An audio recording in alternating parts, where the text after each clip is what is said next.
You ask Tiger to solve. This deals with linear equations with one unknown.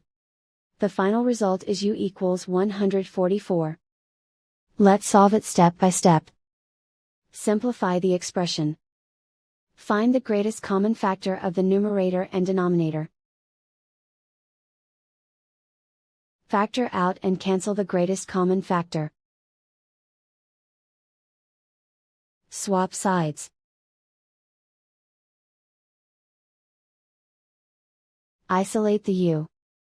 Multiply both sides by 96.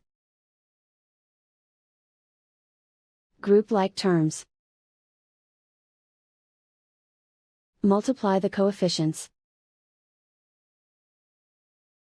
Simplify the fraction. Multiply the fractions. Simplify the arithmetic. And so the final result is u equals 144.